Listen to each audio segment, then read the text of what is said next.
ओम श्री गणेशाय नमः। नारायणं नमस्कृत्य नरं चैव नरोत्तमं देवीं सरस्वतीं व्यासं ततो जयमुदीरयेत्। संक्षिप्त महाभारत शांति पर्व अध्याय 521 से 525। अध्याय 521 श्री कृष्ण और भीष्म जी की बातचीत तथा भीष्म का आश्वासन पाकर युधिष्ठिर का प्रश्न करने के लिए तैयार होना। जन्मेजय ने पूछा, महामुने, जब पांडव बाण शैया पर सोए हुए भीष्म जी की सेवा में उपस्थित हुए उस समय क्या क्या बातें हुई, सब मुझे बताइए। वैशंपायन जी ने कहा, राजन, उस समय वहाँ नारद आदि महर्षि तथा बहुत से सिद्ध भी पधारे थे। महाभारत युद्ध में जो मरने से बच गए थे वे युधिष्ठिर आदि राजा तथा धृतराष्ट्र, कृष्ण, भीम, अर्जुन, नकुल और सहदेव भीष्म जी के पास जाकर शोक करने लगे। तब नारद जी ने थोड़ी देर तक कुछ सोच विचार कर वहां उपस्थित हुए राजाओं तथा पांडवों से कहा, महानुभावों, भीष्म जी भगवान सूर्य की भांति अब अस्त होने वाले हैं, अतः ये समय इनसे कुछ पूछने का है, क्योंकि चारों वर्णों के जो नाना प्रकार के धर्म हैं उन सबको ये पूर्ण रूप से जानते हैं। ये वृद्ध हो गए हैं और अपना शरीर छोड़कर उत्तम लोकों में जाने वाले हैं, इसलिए आप लोग इनसे अपने मन की शंकाएं पूछें। नारद जी के ऐसा कहने पर सब राजा लोग भीष्म जी के निकट आ गए, किंतु किन्हीं को उनसे कुछ पूछने का साहस ना हुआ। सब एक दूसरे का मुंह ताकने लगे। तब पांडुनंदन युधिष्ठिर ने श्री कृष्ण से कहा, मधुसूदन, आपके सिवा दूसरा कोई ऐसा नहीं है जो पितामह से प्रश्न कर सके, अतः आप ही पहले बातचीत शुरू कीजिए। तात, हम लोगों में तो आप ही सबसे बड़े धर्मज्ञ हैं। युधिष्ठिर के यों कहने पर भगवान श्री कृष्ण ने भीष्म जी से पूछा, राजेंद्र, आपकी रात सुख से बीती है ना? अब तो आपकी बुद्धि का विवेक जागृत हो गया होगा, सब प्रकार के ज्ञान भाषित हो रहे हैं ना? अब आपके हृदय में दुख तो नहीं है, मन की घबराहट दूर हो गई ना? भीष्म जी ने कहा, वासुदेव, मेरे शरीर की जलन, मन का मोह, थकावट, विकलता, शोक और रोग, ये सब आपकी कृपा से तत्काल दूर हो गए थे। अब मैं हाथ पर रखे हुए फल की भांति भूत, भविष्य और वर्तमान तीनों काल की बातें स्पष्ट देख रहा हूँ।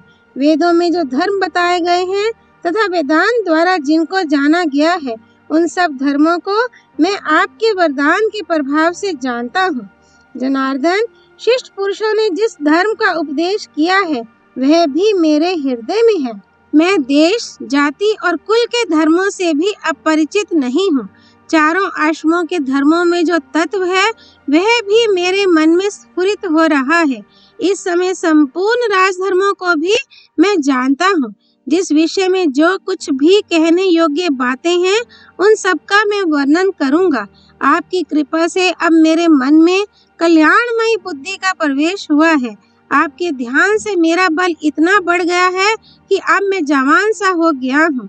आपके प्रसाद से मुझ में अब कल्याणकारी उपदेश देने की शक्ति हो गई है। तो भी मैं पूछता हूँ कि आप स्वयं ही युधिष्ठिर को कल्याण का उपदेश क्यों नहीं देते? श्री कृष्ण ने कहा, भीष्म जी, यश और श्रेय की जड़ मैं ही हूँ। संसार में जो भी सत असत पदार्थ हैं वे सब मुझसे ही उत्पन्न हुए हैं, अतः मैं तो यश से परिपूर्ण हूँ ही। अब आपके यश को बढ़ाना है, इसीलिए मैंने आपको प्रचुर बुद्धि प्रदान की है। राजन, जब तक यह पृथ्वी कायम रहेगी तब तक संपूर्ण लोकों में आपकी अक्षय कीर्ति फैली रहेगी। युधिष्ठिर के पूछने पर आप जो कुछ भी उपदेश करेंगे वह वैदिक सिद्धांत की भांति इस भूमंडल में मान्य होगा। जो आपके उपदेश को प्रमाण मानकर उसे अपने जीवन में उतारेगा वह मृत्यु के बाद सब प्रकार के पुण्यों का फल प्राप्त करेगा। संसार में आपके सुयश का अधिक विस्तार कैसे हो, ये सोचकर ही मैंने आपको दिव्य बुद्धि प्रदान की है। राजन, ये मरने से बचे हुए भूपाल आपके पास धर्म की जिज्ञासा से बैठे हैं, आप इन्हें उपदेश कीजिए। आपकी अवस्था सबसे बड़ी है। आपने शास्त्रों का अध्ययन और सदाचार का पालन किया है, साथ ही राजधर्म तथा अन्य धर्मों के भी विशेषज्ञ हैं। जन्म से लेकर आज तक किसी ने भी आप में कोई दोष नहीं देखा है। सब राजा इस बात को स्वीकार करते हैं कि आप संपूर्ण धर्मों के ज्ञाता हैं। आपने सदा देवताओं और ऋषियों की उपासना की है, इसलिए आपको अवश्य ही धर्म का उपदेश करना चाहिए। मनीषी पुरुषों ने यह धर्म बताया है कि विद्वान से जब प्रश्न किया जाए तो उसको उचित है कि सुनने की इच्छा वाले लोगों से धर्म का उपदेश करे। जो प्रश्न करने पर भी उपदेश नहीं देता, उसको बड़ा दोष लगता है। अतः जिज्ञासु भाव से पूछने पर आप इन लोगों को अवश्य ही उपदेश करें। वैशंपायन जी कहते हैं, राजन, श्री कृष्ण की बात सुनकर महातेजस्वी भीष्म जी बोले, गोविंद, आपके प्रसाद से इस समय मेरा मन स्थिर है और वाणी में भी बल आ गया है। अब धर्मात्मा युधिष्ठिर मुझसे धर्म विषयक प्रश्न करें, इससे मुझे प्रसन्नता होगी और मैं संपूर्ण धर्मों का उपदेश कर सकूंगा, जिनमें धैर्य, इंद्रिय निग्रह, ब्रह्मचर्य, क्षमा, धर्म, ओज और तेज सदा वर्तमान रहते हैं, जो संबंधियों, अतिथियों, सेवकों तथा शरणागतों का सदा सम्मान करते हैं। सत्य, दान, तप, शूरता, शांति, दक्षता तथा स्थिरता आदि समस्त सद्गुण जिनमें सदा मौजूद रहते हैं, जो कामना से, क्रोध से, भय से अथवा किसी स्वार्थ के लोभ से भी कभी अधर्म नहीं करते। यज्ञ, वेदाध्ययन और धर्म में जिनकी सदा प्रवृत्ति रहती है, जिन्होंने शास्त्रों का रहस्य श्रवण किया है तथा जो नित्य शांत रहते हैं, वे पांडुनंदन युधिष्ठिर ही मुझसे प्रश्न करें। श्री कृष्ण ने कहा, राजन, धर्मराज युधिष्ठिर को आपके निकट आने में संकोच हो रहा है। ये अपने को अपराधी मानकर भयभीत हैं। जो पूज्य थे, आदर के पात्र थे, जिनकी इनमें भक्ति थी तथा जो गुरुजन, संबंधी, बंधु बांधव एवं अर्धे पाने योग्य थे, उन सबको इन्होंने बाणों से विदीर्ण किया है। इसी डर से आपके पास नहीं आते हैं। भीष्म जी बोले, श्री कृष्ण, जैसे दान, अध्ययन और तप ये ब्राह्मणों का धर्म है, उसी प्रकार युद्ध में विपक्षी के शरीर को मार गिराना भी क्षत्रियों के लिए धर्म ही है। ताऊ, चाचा, बाबा, भाई, गुरु, संबंधी तथा बंधु बांधव कोई भी क्यों न हो, यदि वह असत्य के मार्ग पर चल रहा है तो युद्ध में उसे मार डालना धर्म ही है। गुरु भी यदि लोभ से फंसकर पाप का साथ देता हो और अपने नियत आचार का त्याग कर चुका हो, तो उसे जो युद्ध में मार डालता है वह क्षत्रिय धर्मज्ञ ही है। जो लोभवश धर्म की सनातन मर्यादा पर दृष्टि नहीं रखता, उसको युद्ध में मारने वाले क्षत्रिय को धर्मज्ञ ही समझना चाहिए। युद्ध में खून की नदी बहा देने वाला क्षत्रिय धर्मज्ञ ही माना जाता है। संग्राम में शत्रु के ललकारने पर क्षत्रिय के लिए लड़ना अनिवार्य हो जाता है। मनु ने कहा है कि युद्ध क्षत्रिय के लिए धर्म का पोषक, स्वर्ग प्रदान करने वाला और लोक में यश फैलाने वाला है। भीष्म के ऐसा कहने पर धर्मनंदन युधिष्ठिर बड़ी विनय के साथ उनके पास गए और उनकी दृष्टि के सामने खड़े हो गए। फिर उनके चरणों में मस्तक झुका दिया। भीष्म ने भी आश्वासन देकर उन्हें प्रसन्न किया और उनका मस्तक सूंघकर कहा, बेटा बैठ जाओ, डरो मत, संकोच छोड़कर जो कुछ पूछना हो पूछो। अध्याय 522। युधिष्ठिर के पूछने पर भीष्म का उनसे राजोचित शिष्टाचार का वर्णन। वैशंपायन जी कहते हैं, तदनंतर युधिष्ठिर ने श्री कृष्ण और भीष्म को प्रणाम करके समस्त गुरुजनों की आज्ञा लेकर प्रश्न किया। युधिष्ठिर बोले, पितामह, धर्म के जानने वाले ऐसा मानते हैं कि राजा का धर्म श्रेष्ठ है, अतः आप मुझे राजधर्मों को विस्तार के साथ बताइए। राजा के धर्मों में धर्म, अर्थ, काम और मोक्ष सबका समावेश है। जैसे घोड़ों को काबू में रखने के लिए लगाम और हाथी को वश में रखने के लिए अंकुश है, उसी प्रकार समस्त संसार को मर्यादा के भीतर रखने के लिए राजधर्म रस्सी का काम देता है। प्राचीन राजऋषियों ने जिसका सेवन किया है, उस राजधर्म में यदि राजा मोहवश प्रमाद कर बैठे तो संसार की व्यवस्था ही गड़बड़ हो जाती है और सब लोग व्याकुल हो जाते हैं। जैसे सूर्य देव उदय होते ही अंधकार का नाश कर देते हैं, उसी प्रकार राजधर्म मनुष्यों की अशुभ गति का निवारण करता है। अतः सबसे पहले मेरे लिए राजधर्मों का ही निरूपण कीजिए, क्योंकि आप संपूर्ण धर्मात्माओं में श्रेष्ठ हैं। हम सब लोगों को आप ही से शास्त्रों का परम रहस्य ज्ञात हो सकता है। भगवान श्री कृष्ण भी बुद्धि में आपको सर्वश्रेष्ठ मानते हैं। भीष्म जी ने कहा, मैं महान धर्म को, विश्व विधाता श्री कृष्ण को और संपूर्ण ब्राह्मणों को नमस्कार करके सनातन धर्मों का वर्णन कर रहा हूँ। युधिष्ठिर, अब तुम एकाग्र होकर मेरे बताए हुए राजधर्मों को तथा और जो कुछ सुनना चाहते हो उसको भी पूर्ण रूप से सुनो। कुरुश्रेष्ठ, राजा के लिए सबसे पहले प्रजा का रंजन करना, उसे प्रसन्न रखना आवश्यक है। इसके लिए वह देवताओं का विधिवत पूजन और ब्राह्मणों का पूर्ण सम्मान करे, क्योंकि देवताओं और ब्राह्मणों के पूजन से वह धर्म के ऋण से मुक्त होता है और सारी प्रजा उसका आदर करती है। बेटा, तुम विजय के लिए सदा पुरुषार्थ करते रहना। पुरुषार्थ के बिना केवल दैव से राजाओं का काम नहीं सिद्ध होता।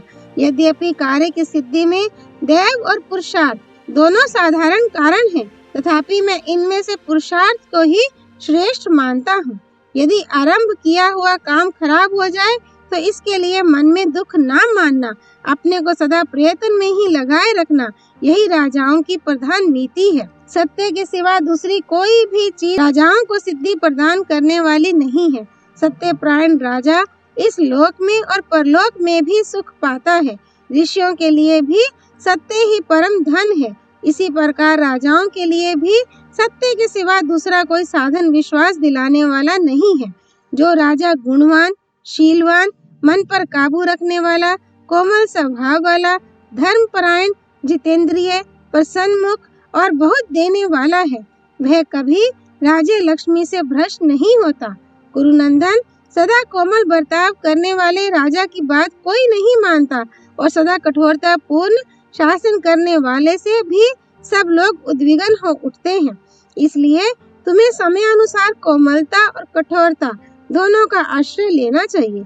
बेटा, तुम ब्राह्मणों को कभी दंड ना देना। इस विषय में मनु जी ने 2 श्लोक कहे हैं। उनका भाव तुम्हें अपने हृदय में सदा धारण किए रहना चाहिए।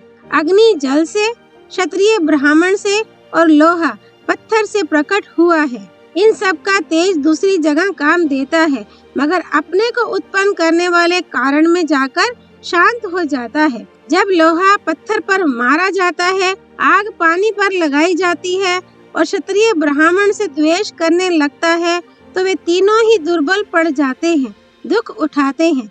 ये सोचकर तुम्हें ब्राह्मणों को सदा नमस्कार ही करना चाहिए। यद्यपि ऐसी बात है, तथापि यदि ब्राह्मण भी तीनों लोकों को हानि पहुंचाने लगे तो उनको भी बाहुबल से परास्त करके दंड देने में कोई हर्ज नहीं है। इस विषय में शुक्राचार्य ने 2 श्लोक बताए हैं। उनका अभिप्राय ध्यान देकर सुनो।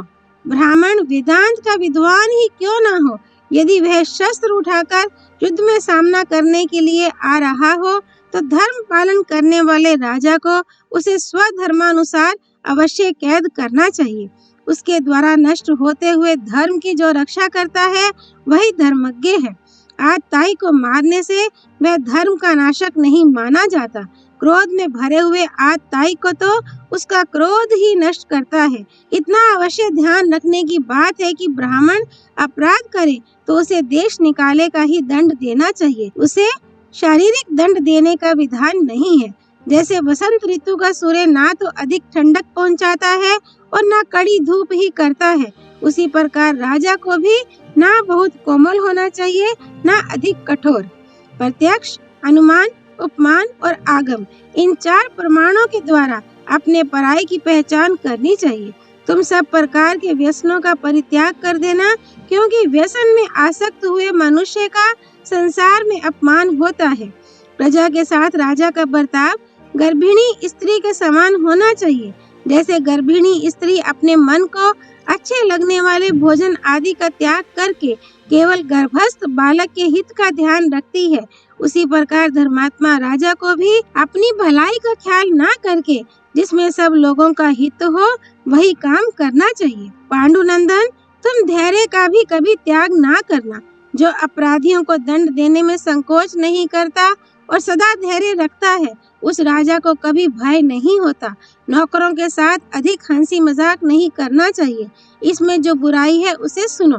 नौकर लोग अधिक मुंह लगे हो जाने से मालिक का अपमान कर बैठते हैं, अपनी मर्यादा पर कायम नहीं रहते और स्वामी की आज्ञा का उल्लंघन करने लगते हैं। यही नहीं, वे राजा पर भी हुक्म चलाने लगते हैं और रिश्वत लेकर जालसाजी करके राजकार्य में विघ्न डाला करते हैं। बनावटी आज्ञा पत्र निकालकर राजा के सारे राज्य को चूस लेते हैं। रनवास के पहरेदारों से मिलकर अंतःपुर में जाने लगते हैं और राजा के समान वेशभूषा बनाए फिरते हैं। यहाँ तक कि स्वामी के निकट निर्लज्जता का व्यवहार करते और उसकी गुप्त बातें भी प्रकट कर देते हैं। हंसी मजाक करने वाले और कोमल स्वभाव वाले राजा को पाकर भृत्यगण उसकी अवहेलना करने लगते हैं और उसकी सवारी में रहने वाले हाथी, घोड़े तथा रथ पर भी अकेले चढ़कर घूमते हैं। आम दरबार में बैठकर दोस्तों की तरह बराबरी का बर्ताव करते हुए कहते हैं, राजन, आपसे इस काम का होना कठिन है। आपका यह बर्ताव बुरा है। राजा को कुपित होते देख हंस देते हैं और उससे सम्मानित होकर भी विशेष प्रसन्न नहीं होते। राजकीय गुप्त बातों तथा राजा के दोषों को दूसरों पर प्रकट कर देते हैं और उसकी आज्ञा को अवहेलना पूर्वक खिलवाड़ करते हुए पूरी करते हैं। पास ही खड़ा होकर राजा सुनता रहता है और वे निर्भय होकर उसके आभूषण पहनने, खाने, नहाने और चंदन लगाने आदि की दिल्लगी उड़ाया करते हैं। उनके अधिकार में जो काम सौंपा गया होता है उसको वे बुरा बताते और छोड़ भी देते हैं। उन्हें जितनी तनख्वाह दी जाती है उतने से संतोष नहीं होता।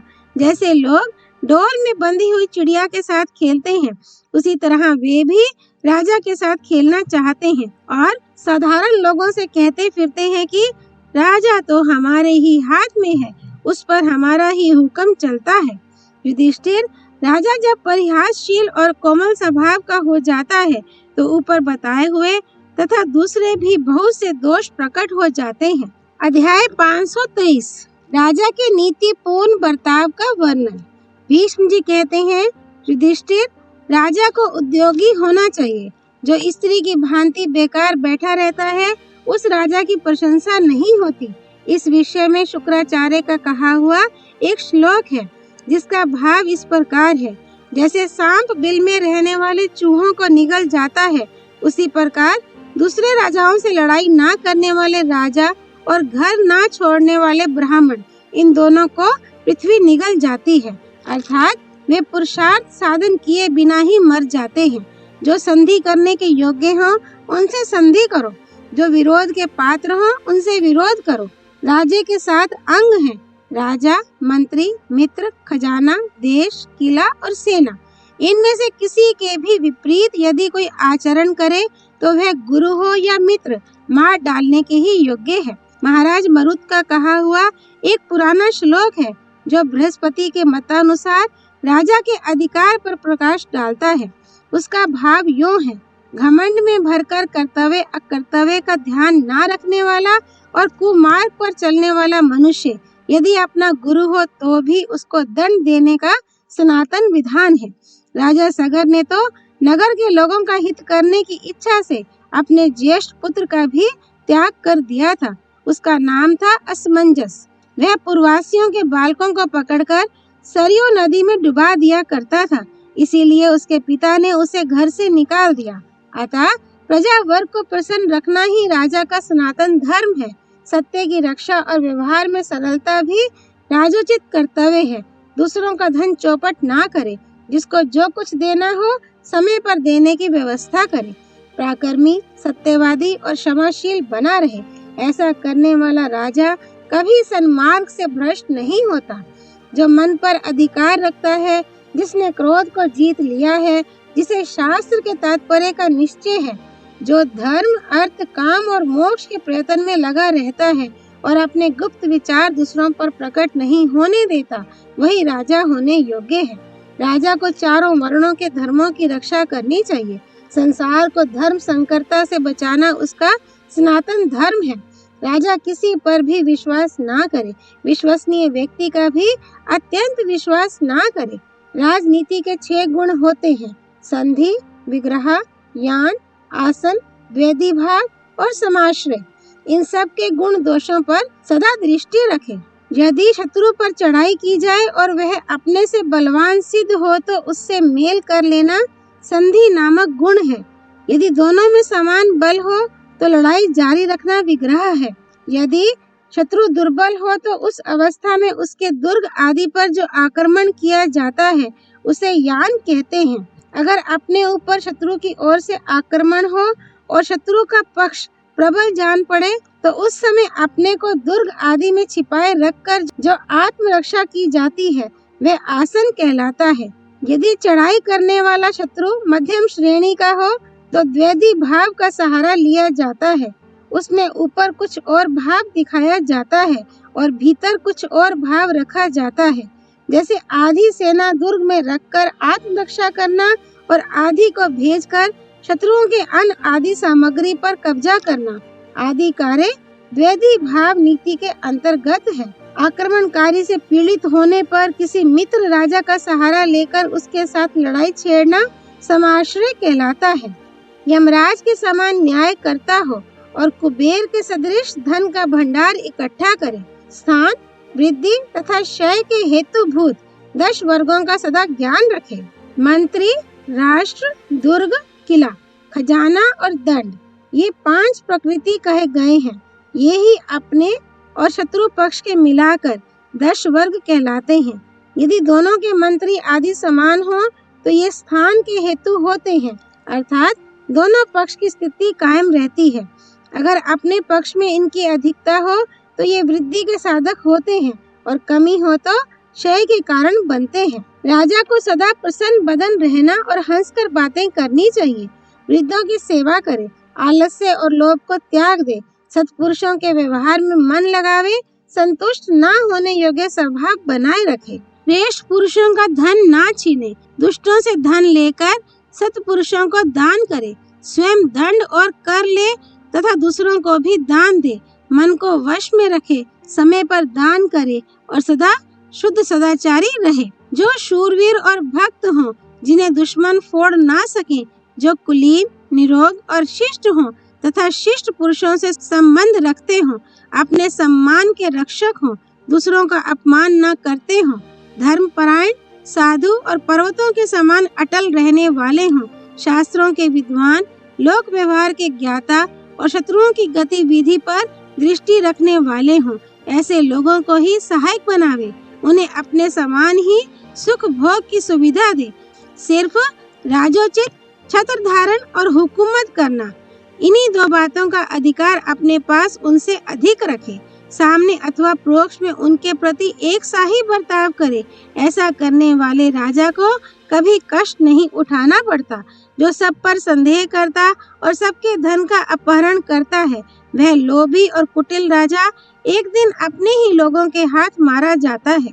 जो भूपाल बाहर भीतर से शुद्ध रहकर प्रजा के हृदय को अपनाने का प्रयत्न करता है, वह शत्रुओं का आक्रमण होने पर भी उनके वश में नहीं पड़ता। यदि कहीं परास्त हुआ तो भी पीछे उन्हीं प्रजाओं की सहायता से पूर्ववत अपना स्थान प्राप्त कर लेता है। जो क्रोध नहीं करता, किसी व्यसन में नहीं फंसता, हल्का कर लगाता और इंद्रियों पर काबू रखता है, वह सब लोगों का विश्वास पात्र बन जाता है। जो बुद्धिमान, त्यागी, शत्रुओं की कमजोरी समझने में प्रवीण, चारों वर्णों के न्याय अन्याय को जानने वाला, शीघ्र काम करने वाला, क्रोध को जीतने वाला, उदारचित, कोमल स्वभाव वाला, काम करने में संलग्न और आत्म प्रशंसा से दूर रहने वाला है, जिसके राज्य में मनुष्य निर्भय होकर विचरते हैं, वही राजाओं में सर्वश्रेष्ठ है। जिसके राज्य में रहने वाले नागरिक न्याय अन्याय को समझते हों, जिसके देश के लोग अपने धर्म कर्मों में संलग्न, शरीर में आसक्ति न रखने वाले, जितेंद्रिय, वश में रहने वाले, आज्ञा पालक, कलह से दूर रहने वाले और दान में रुचि रखने वाले हों, वही वास्तव में राजा है। जिस राजा के राज्य में छल, कपट, कूटनीति, माया और मात्सर्य का सर्वथा अभाव हो, उसी के सनातन धर्म का निर्वाह होता है। जो विद्वानों का आदर करता और शास्त्रीय अर्थ के चिंतन तथा परोपकारी कार्य में लगा रहता है, जो सत्पुरुषों के मार्ग पर चलता और दान किया करता है। शत्रु जिसके गुप्त विचारों को न जान सके, जासूसों को न पहचान सके, वही राजा राज्य चलाने योग्य समझा जाता है। राज्य चाहने वाले राजाओं के लिए प्रजाओं की रक्षा से बढ़कर और कोई सनातन धर्म नहीं है। मनु ने राजधर्म का वर्णन करते हुए 2 श्लोक कहे हैं, जिनका भाव इस प्रकार है। जैसे समुद्र की यात्रा में टूटी हुई नौका का त्याग कर दिया जाता है, उसी प्रकार प्रत्येक मनुष्य को चाहिए कि वह उपदेश न देने वाले आचार्य, वेद मंत्र का उच्चारण न करने वाले ऋत्विक, रक्षा न करने वाले राजा, कटु वचन बोलने वाली स्त्री, गांव में रहने की इच्छा वाले गवाले और जंगल में रहना पसंद करने वाले नाई, इन 6 को त्याग दे। अध्याय 524 राज्य शासन के कुछ साधनों का वर्णन। भीष्म जी बोले, युधिष्ठिर, यह प्रजा पालन समस्त धर्मों का सार है। भगवान बृहस्पति जी भी इस न्यायानुकूल धर्म की प्रशंसा करते हैं। उनके सिवा भगवान विशालाक्ष, तपस्वी शुक्राचार्य, इंद्र, दक्ष, मनु, भरद्वाज, मुनिवर गौरशिरा और राजधर्म की रचना करने वाले अन्यान्य वेदवादियों ने भी प्रजा पालन की ही प्रशंसा की है। अब मैं तुम्हें राजाओं के कुछ साधन सुनाता हूँ। गुप्तचर जासूस रखना, दूसरे राष्ट्रों में अपना प्रतिनिधि राजदूत नियुक्त करना, समय पर वेतन और भत्ता देना, युक्ति के साथ कर लेना, अन्याय से प्रजा को न चूसना, सत्पुरुषों से मेल करना, वीरता, कार्यकुशलता, सत्य, प्रजा का हित चिंतन, सत्पुरुषों को न त्यागना, कुलीन मनुष्यों को पास रखना, संग्रह योग्य धान्य आदि को जमा करना, बुद्धिमानों को अपना सहायक बनाना, सेना को उत्साहित करना, प्रजा की स्वयं देखभाल करना, काम करने में कष्ट का अनुभव न करना, कोष की वृद्धि करना, स्वयं नगर की रक्षा का पूरा प्रबंध करना, इस विषय में दूसरों के विश्वास पर न रहना, पूर्ववासियों ने कोई गुट बना लिया हो तो उसमें फूट डलवा देना, शत्रु, मित्र और मध्यस्थों पर यथोचित दृष्टि रखना, सेवकों में गुटबंदी न होने देना, अपने आप नगर का निरीक्षण करना, नीति धर्म का पालन करना और दुष्टों को देश से बाहर निकाल देना, ये सब बातें राजधर्म की मूल है। बलवान पुरुष को अपने दुर्बल शत्रु को भी छोटा न समझना चाहिए। आग थोड़ी सी हो तो भी जला डालती है और विष बहुत कम मात्रा में हो तो भी मार डालता है। जो राजा क्रूर होते हैं वे अपने विशाल राज्य को काबू में नहीं रख सकते और जो बहुत कोमल प्रकृति के होते हैं वे इस उच्च पद का भार नहीं संभाल सकते। इसलिए राजा में क्रूरता और कोमलता दोनों ही का मेल रहना चाहिए। युधिष्ठिर, ये मैंने तुम्हें थोड़ा सा राजधर्म सुनाया है। अब तुम्हें जिस बात में संदेह हो वह पूछ लो।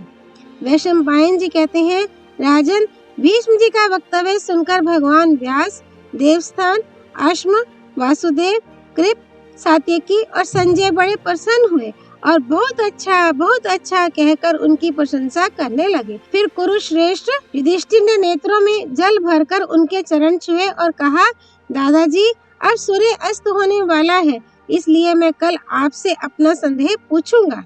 इसके बाद श्री कृष्ण, कृपाचार्य और युधिष्ठिर आदि पांडवों ने ब्राह्मणों को नमस्कार कर भीष्म जी की परिक्रमा की और फिर रथों पर सवार हो दृष्टद्वती नदी के तीर पर आए। वहां स्नान, तर्पण, संध्योपासन और जप्पा आदि से निवृत्त हो वे हस्तिनापुर को चले आए। अध्याय 525 ब्रह्मा जी के नीति शास्त्र तथा राजा पृथु के प्रसंग का वर्णन। वैशंपायन जी कहते हैं, जन्मेजय, दूसरे दिन प्रातः काल ही पांडव और यादव लोग नित्य कर्म से निवृत्त हुए और फिर रथों पर चढ़कर कुरुक्षेत्र की ओर चल दिए। वहां भीष्म जी के पास पहुंचकर उन्होंने व्यास आदि महर्षियों को प्रणाम किया और उनसे आशीर्वाद पा वे भीष्म जी के चारों ओर बैठ गए। फिर परम तेजस्वी राजा युधिष्ठिर ने भीष्म जी का यथा योग्य सत्कार करते हुए हाथ जोड़कर पूछा, पितामह, लोक में जो यह राजा शब्द प्रसिद्ध है, इसकी उत्पत्ति कैसे हुई? ये मुझे बताने की कृपा करें। जिसे हम राजा कहते हैं वह भी एक मनुष्य ही है। उसके शरीर और प्राण भी अन्य पुरुषों के समान ही हैं तथा जन्म मरण आदि सब गुणों में भी वह दूसरे मनुष्यों की तरह ही है। फिर भी शूरवीर और सत्पुरुषों से पूर्ण इस सारी पृथ्वी का वह अकेला ही क्यों पालन करता है? मुझे इसका यथार्थ कारण जानने की अभिलाषा है, अतः आप इसका पूरा रहस्य बताने की कृपा करें। भीष्म जी बोले, राजन, सत्ययुग के आरंभ में राजा या राजा नाम की कोई चीज नहीं थी। उस समय ना कोई दंड था और ना दंड देने वाला। सब प्रजा आपस में धर्म के नाते ही एक दूसरे की रक्षा करती थी। पीछे सब लोग मोह में पड़ गए, इससे उनका विवेक नष्ट हो गया और विवेक का नाश होने से धर्म बुद्धि भी जाती रही। सब लोभ में फंस गए और जो वस्तुएं जिनके पास नहीं थी उन्हें पाने के लिए ललायित रहने लगे। इतने ही में काम नामक एक दूसरे दोष ने उन्हें धर दबाया। फिर काम के अधीन देखकर उन पर राग ने भी अपना आधिपत्य जमा दिया। इस प्रकार राग के अधीन होकर वे कर्तव्य अकर्तव्य को भूल गए। इसलिए गमे अगमे, वाचे अवाचे, भक्षे अभक्षे और दोष अदोष कोई भी बात उनकी दृष्टि में त्याज्य ना रही। इस प्रकार मानव समाज में धर्म विप्लव हो जाने से वेद भी लुप्त होने लगा और वेद का लोप होने से धर्म मर्यादा ही नष्ट हो गई। इससे देवताओं को बड़ा त्रास हुआ और वे ब्रह्मा जी की शरण में गए। ब्रह्मा जी से उन्होंने हाथ जोड़कर कहा, भगवान, मनुष्य लोक में जो सनातन वेद था उसको लोभ मोह आदि दूषित भावों ने नष्ट कर डाला है। इससे हमें बड़ा भय हो रहा है।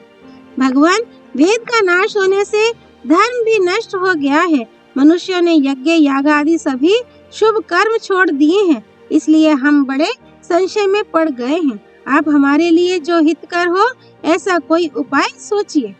तब स्वयंभू भगवान ब्रह्मा ने उनसे कहा, देवताओं, डरो मत, मैं तुम्हारे कल्याण का कोई साधन सोचता हूँ।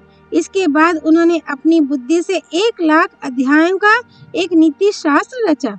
उसमें अर्थ, धर्म, काम इन त्रिवर्ग का वर्णन था। वह ग्रंथ त्रिवर्ग नाम से विख्यात हुआ। चौथा वर्ग मोक्ष है, उसके फल और गुण इनसे पृथक हैं। युधिष्ठिर, इस शास्त्र में साम, दान, दंड, भेद और उपेक्षा इन 5 उपायों का पूरा पूरा वर्णन है। भय, सत्कार और धन से की जाने वाली कर्मशा, हीन, मध्यम और उत्तम संधियों का, चढ़ाई करने के 4 प्रकार के अवसरों का तथा अर्थ, धर्म और काम के विस्तार का भी इसमें अच्छी तरह निरूपण किया गया है। इसके सिवा इसमें प्रकट और गुप्त सेनाओं का भी विवेचन हुआ है। इनमें प्रकट सेना 8 प्रकार की है और गुप्त के अनेकों भेद हैं। रथ, हाथी, घोड़े, पैदल, बेगार में पकड़े हुए लोग, नौका, दूत और युद्ध संबंधी आवश्यक बातों का उपदेश करने वाले, ये प्रकट सेना के 8 अंग हैं। यही नहीं, इसमें मार्ग के गुण, भूमि के गुण, रथ, हाथी, घुड़सवार और पैदल सेना को पुष्ट करने के अनेकों उपाय, तरह तरह की व्यूह रचना, अनेकों प्रकार के युद्ध कौशल, युद्ध करने की और उससे निकल भागने की रीतियां तथा शस्त्रों की रक्षा के उपाय भी बताए गए हैं।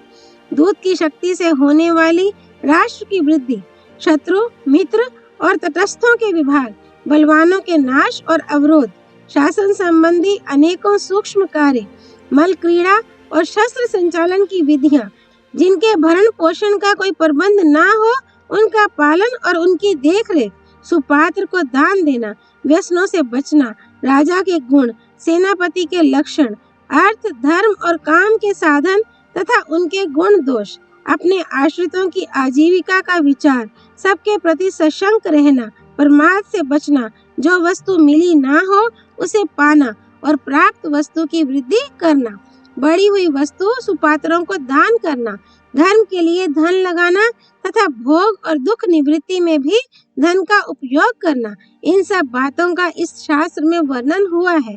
काम और क्रोध से होने वाले 10 उग्र व्यसनों का भी इसमें उल्लेख है। नीति शास्त्र के आचार्यों ने मृग्या, द्युत, मद्यपान और स्त्री प्रसंग, ये 4 काम जनित तथा वाणी की कटुता, उग्रता, मारपीट, शरीर को कैद कर लेना, त्याग देना और आर्थिक हानि पहुंचाना, ये 6 क्रोध से होने वाले व्यसन बताए हैं। तरह तरह के यंत्र और उनकी क्रियाओं का, शत्रु के राष्ट्र को पीड़ित करने का तथा उसकी सेना पर चोट करने और उसके निवास स्थानों को नष्ट करने का भी इस ग्रंथ में उल्लेख है। पुरानी इमारतों और वृक्षों को ध्वंस करना, खेती बाड़ी की विधि, सेना की सामग्री, कवच धारण और कवच आदि बनाने की विधि, ये सब बातें इस शास्त्र में बताई गई हैं। ढोल, नगाड़े, शंख और दुंदुभी आदि रणवाद्यों को बजाना, मणि, पशु, पृथ्वी, वस्त्र, दास दासी और सुअर, इन 6 पदार्थों को प्राप्त करना तथा शत्रुओं की इन 6 चीजों का नाश करना, नए जीते हुए प्रांत में शांति स्थापित करना, सत्पुरुषों का सत्कार, विद्वानों के साथ मेल जोल बढ़ाना, दान और होम की विधि, भोजन की व्यवस्था, सर्वदा आस्तिक बुद्धि रखना, अकेले होने पर भी उठने बैठने की रीति, सत्यता, मधुर भाषण तथा उत्सव और समाज आदि के अवसर पर होने वाली घरेलू बातें, इन सभी का इस शास्त्र में निरूपण हुआ है। देश, जाति और कुल के धर्म, अर्थ, काम, मोक्ष, इन चारों पदार्थों के लक्षण और इन्हें प्राप्त करने के उपाय तथा जिन साधनों से मनुष्य का आर्य धर्म से पतन ना हो, उन सभी का इसमें वर्णन है। इस नीति शास्त्र की रचना हो जाने पर ब्रह्मा जी को बड़ा हर्ष हुआ और उन्होंने इंद्र आदि देवताओं से कहा। ब्रह्मा जी बोले, ये दंड नीति नाम से विख्यात विद्या तीनों लोकों में विद्यमान है। वास्तव में दंड से ही राज्य व्यवस्था चलती है। ये दंड नीति 6 गुणों से युक्त है। महात्माओं में इसका अग्रस्थान होगा। इस शास्त्र में धर्म, अर्थ, काम, मोक्ष सभी का विचार है। तब सबसे पहले भगवान शंकर ने उस नीति शास्त्र को ग्रहण किया। उन्होंने जीवों की आयु घटती देख उस शास्त्र को संक्षिप्त किया। ये ग्रंथ वैशालाक्ष कहलाया। इसे इंद्र ने ग्रहण किया। इसमें कुल 10,000 अध्याय थे। फिर भगवान इंद्र ने भी इसे संक्षिप्त किया और इसमें केवल 5,000 अध्याय रह गए। तब ये ग्रंथ बहुदंतक कहलाया। इसके बाद बृहस्पति जी ने 3 सहस्त्र अध्यायों में संकुचित कर दिया। ये ग्रंथ भारस्पतिक नाम से प्रसिद्ध हुआ। फिर योगाचार्य शुक्र जी ने इसे संक्षिप्त करके 1000 अध्यायों में रचा। इस प्रकार महर्षियों ने मनुष्यों की आयु का ह्रास होते देखकर लोकहित की दृष्टि से इस शास्त्र को बहुत संक्षिप्त कर दिया। इस नीति शास्त्र की रचना के बाद मृत्यु की मानसी पुत्री सुनीता से राजा अंग के द्वारा वेन का जन्म हुआ। वह राग द्वेष के अधीन होकर प्रजा में अधर्म का प्रचार करने लगा। ये देखकर वेदवादी मुनिजनों ने उसे अभिमंत्रित कुशाओं से मार डाला। फिर देश में अराजकता फैली देखकर उन्होंने वेन के दाहिने हाथ का मंथन किया। उससे एक इंद्र के समान रूपवान पुरुष प्रकट हुआ। उसके शरीर पर कवच सुशोभित था, कमर में तलवार लटक रही थी तथा कंधे पर धनुष बाण थे। वह वेद वेदांगों का ज्ञाता और धनुर्विद्या में पारंगत था। उस वेन पुत्र ने हाथ जोड़कर ऋषियों से कहा, मुनिगण, मुझे धर्म और अर्थ का निर्णय करने वाली सूक्ष्म बुद्धि प्राप्त है। इसके द्वारा मुझे क्या करना चाहिए, ये ठीक ठीक बताइए। देवता और महर्षियों ने कहा, जिस कार्य में तुम्हें धर्म की स्थिति जान पड़े उसी को निशंक होकर करो। प्रिय अप्रिय की परवाह न करके सब जीवों के प्रति समान भाव रखो। काम, क्रोध, लोभ और मान को दूर से ही नमस्कार कर दो। सर्वदा धर्म पर दृष्टि रखो और जो मनुष्य धर्म से विचलित होता दिखाई दे उसका अपने बाहुबल से दमन करो। वेन पुत्र ने कहा, महानुभावों, ब्राह्मण तो मेरे लिए सर्वदा वंदनीय है, उन्हें मैं दंड न दे सकूंगा। मुनियों ने कहा, ठीक है। अब वेद निधि भगवान शुक्राचार्य उसके पुरोहित बने और बाल खिल्यों ने मंत्री का कार्य संभाला। ये वेन पुत्र पृथु विष्णु भगवान से 8वीं पीढ़ी पर था। सुनते हैं पृथु के समय पृथ्वी बहुत ऊंची नीची थी। उन्होंने ही पत्थर डलवाकर इसे समतल किया है। कहते हैं भगवान विष्णु, इंद्र, देवगण, प्रजापति, ऋषि और ब्राह्मण इन सब ने मिलकर पृथु का अभिषेक किया था। स्वयं पृथ्वी देवी भी रत्नों की भेंट लेकर उनकी सेवा में उपस्थित हुई थी। समुद्र, हिमालय और इंद्र ने उन्हें अक्षय धन दिया था तथा यक्ष और राक्षसों के स्वामी भगवान कुबेर ने भी बहुत धनराशि भेंट की थी। युधिष्ठिर, राजा पृथु के संकल्प करते ही करोड़ों हाथी, रथ, घोड़े और पैदल प्रकट हो गए। उनके राज्य में बुढ़ापा, दुष्काल आदि व्याधि तथा सर्प, चोर या आपस में एक दूसरे से किसी प्रकार का भय नहीं था। जिस समय वे समुद्र में होकर चलते थे उसका जल स्थिर हो जाता था तथा पर्वत उन्हें रास्ता दे देते थे। उन्होंने इस पृथ्वी से 17 प्रकार के दाने धुए थे। महात्मा पृथु ने इस लोक में धर्म की वृद्धि की थी और सारी प्रजा का रंजन किया था, इसलिए वह राजा नाम से विख्यात हुआ। ब्राह्मणों का क्षति से त्राण करने के कारण वह क्षत्रिय हुआ तथा उसने धर्मानुसार भूमि को प्रथित पालित किया था, इसलिए इसका नाम पृथ्वी पड़ गया। स्वयं भगवान विष्णु ने उनके विषय में ऐसी मर्यादा कर दी थी कि राजन, कोई भी पुरुष तुम्हारी आज्ञा का उल्लंघन नहीं करेगा, तुमसे बढ़कर नहीं होगा। राजा पृथु के शरीर में स्वयं भगवान विष्णु का आवेश था, इसी से सारा संसार उन्हें देवता की तरह मानकर उनके सामने झुकता था। राजन, इसलिए गुप्तचरों के द्वारा प्रजा की गतिविधि पर दृष्टि रखकर तुम्हें सर्वदा उसका दंड नीति के अनुसार पालन करना चाहिए। ऐसा ना हो उसके साथ मिलकर कोई शत्रु तुम्हारा पराभव कर दे। राजा यदि शुभ कर्म करता है तो वह प्रजा के भले के लिए ही होता है। उसके दैवी गुणों के सिवा और ऐसा क्या कारण हो सकता है जिससे सारा देश एक व्यक्ति के अधीन रहे। राजा भी अन्य मनुष्यों के समान ही है, तो भी ये सारा लोक उस एक की ही आज्ञा में बंधा रहता है। राजा के दंड का बड़ा महत्व है, उसी के कारण सारे राष्ट्र में नीति और न्याय का आचरण होता है। युधिष्ठिर, ब्रह्मा जी के इस नीति शास्त्र में पुराणों के आविर्भाव, महर्षियों की उत्पत्ति, तीर्थों के वंश, नक्षत्रों के वंश, चारों आश्रम, 4 प्रकार के होत्र कर्म, चारों वर्ण, 4 प्रकार की विद्या, इतिहास, वेद, न्याय, तप, ज्ञान, अहिंसा, सत्य और असत्य, वृद्ध जनों की सेवा, दान, शौच, सजगता और दया, इन सभी विषयों का वर्णन है। अधिक क्या, जो कुछ इस पृथ्वी पर है और जो इसके नीचे है, उस सभी का इस ब्रह्मा जी के शास्त्र में उल्लेख है। भरत श्रेष्ठ, इस प्रकार राजाओं का जो कुछ महत्व है वह सब मैंने तुम्हें सुना दिया, अब बताओ और क्या कहूँ। ओम तत्सत। नारायण भगवान श्री कृष्ण की जय। भगवती सरस्वती देवी की जय। भगवान व्यास अवतार श्री कृष्ण द्वैपायन की जय। श्री हरि अर्पणमस्तु।